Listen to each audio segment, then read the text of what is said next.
കഴിഞ്ഞ ദിവസം നരേന്ദ്രമോദിയുമായി സംസാരിക്കാൻ തയ്യാറാണെന്ന് ഡൊണാൾഡ് ട്രംപ് പറയുകയും താരിഫിൽ ഇളവ് വരുത്താൻ സാധ്യതയുണ്ട് എന്ന് വിവിധ മാധ്യമങ്ങൾ റിപ്പോർട്ട് ചെയ്യുകയും ചെയ്തു. എന്താണ് ട്രംപിന്റെ പെട്ടെന്നുള്ള മലക്കമറിയലിന് കാരണമെന്ന് പലരും അത്ഭുതം കൂറി. എന്നാൽ ആ അത്ഭുതത്തിന് ഇപ്പോൾ വിരാമമായിരിക്കുന്നു. കഴിഞ്ഞ ദിവസം ഉക്രൈൻ യുദ്ധം നിർത്തുന്നതിന് വേണ്ടിയിട്ട് ഇന്ത്യക്കും ചൈനയ്ക്കും മേൽ 100% താരിഫ് ഉയർത്തണമെന്ന് യൂറോപ്യൻ യൂണിയൻ രാജ്യങ്ങളോട് ട്രംപ് ആവശ്യപ്പെട്ടിരുന്നു. എന്നാൽ യൂറോപ്യൻ യൂണിയൻ രാജ്യങ്ങൾ ഈ ആവശ്യം പൂർണ്ണമായി തന്നെ തള്ളി എന്നാണ് വാൾ സ്ട്രീറ്റ് ജേണൽ റിപ്പോർട്ട് ചെയ്യുന്നത്.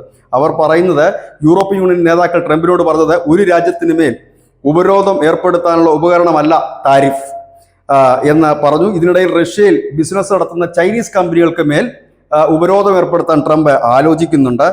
യൂറോപ്യൻ യൂണിയൻ നേതാക്കൾ പറഞ്ഞത് ഉപരോധം ഇന്ത്യക്കും ചൈനയ്ക്കും ഉപരോധം ഏർപ്പെടുത്തുന്നത് ആഗോള വ്യാപാര ശൃംഖലയെ തകർക്കും, ഒപ്പം തന്നെ എണ്ണവില വലിയ രീതിയിൽ വർദ്ധിപ്പിക്കുന്നതിന് ഇടയാക്കും.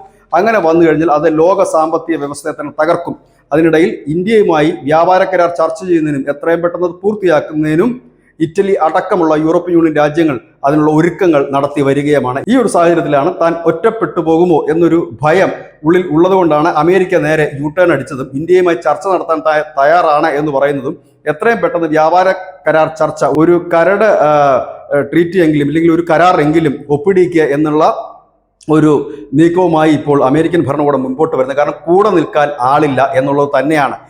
അതുതന്നെയാണ് ഈ ട്രംപ് പെട്ടെന്ന് യൂട്ടേൺ അടിക്കാനുള്ള ഒരു കാര്യം. അതായത് യൂറോപ്യൻ യൂണിയൻ രാജ്യങ്ങൾ ഇന്ത്യക്കെതിരെ താരിഫ് ചുമത്താൻ അവർ തയ്യാറല്ല എന്ന് വ്യക്തമായി തന്നെ അറിയിച്ചിരിക്കുന്നു. News desk, news India Malayalam.